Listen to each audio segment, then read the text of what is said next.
studies on Neanderthal man is Dr. Myra Shackley, of the University of Leicester in England. In 1979, she went on an expedition to the Gobi Desert, where she thinks that Neanderthal men may still be found. If so, this would be a stunning discovery and would open a whole new chapter on human evolution. Dr. Shackley gathered her evidence in Mongolia's Altai Mountains, where the creatures are known as almas. I got a picture of almost unanimous agreement that strange, wild people were living in the high mountain areas. The Mongols say that they're human in appearance, but that their speech isn't the same as the Mongol speech.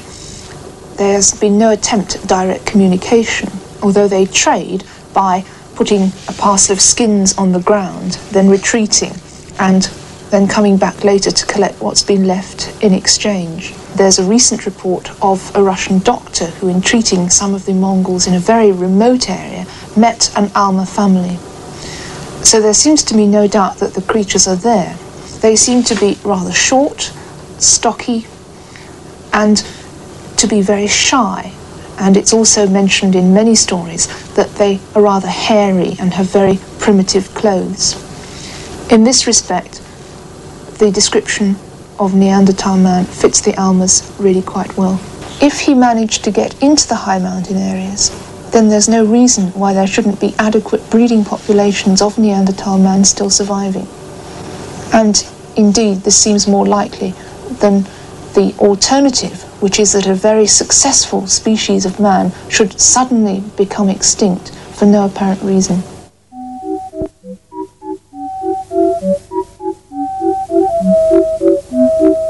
Persistent reports of the survival abilities of another type of creature have brought Dr. Mike Tyler from Adelaide University, Australia, to Brighton Museum and its Cabinet of Curiosities.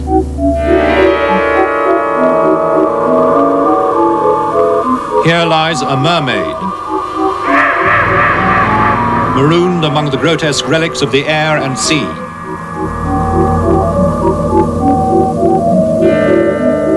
And strangest of all, this rock, which was found in 1883. Inside, in a secret cavity, a fully grown mummified toad.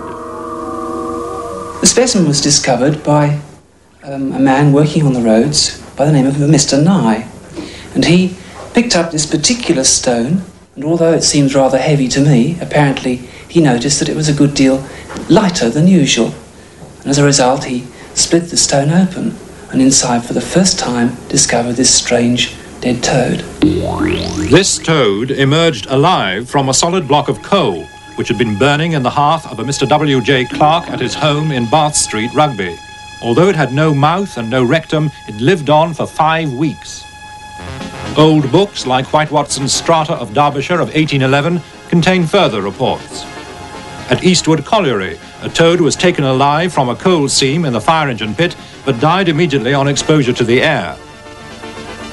And at Cowden near Ashford, 2 toads were found alive in a block of marble. In a letter to the Times in 1862, a Mr. Scott reported 2 cases of toad in the hole. One was found in the middle of a 4-foot stone, which later formed part of a plinth in Birmingham Town Hall. Scientific American, as recently as 1933, carried the story of a frog nicknamed Old Rip, after Rip Van Winkle. He seemingly survived for 34 years beneath a concrete roadway at Schenectady, New York. The specimen in my hand is quite an intriguing one, and it's indeed an oddity.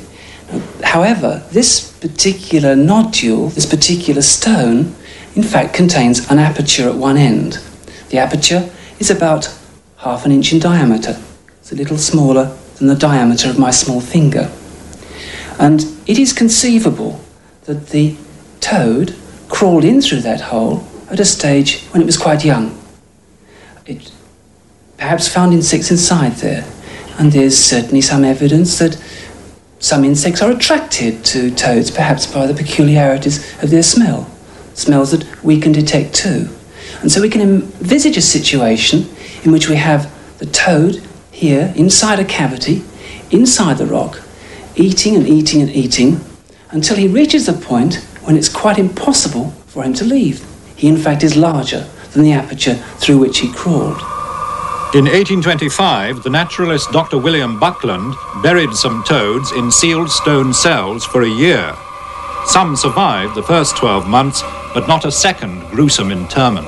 As we referred to Buckland's experiments, to animals which can live for short periods of time and perhaps live without food for a year or more. But in rocks, we're talking of millions of years, and there's no way in the world in which an animal can survive without food and water, or survive at all for hundreds of thousands or millions of years. It's just impossible. And so when we have these stories of pieces of rock being split open with smooth surfaces, cavities in the middle, and frogs walking out, well, that just remains an absolute mystery. Well, one day we may know the answer. But even if you solve all the mysteries we've discussed in this series, there are plenty more where they came from. For our universe is not only more mysterious than we imagine, it is more mysterious than we can imagine.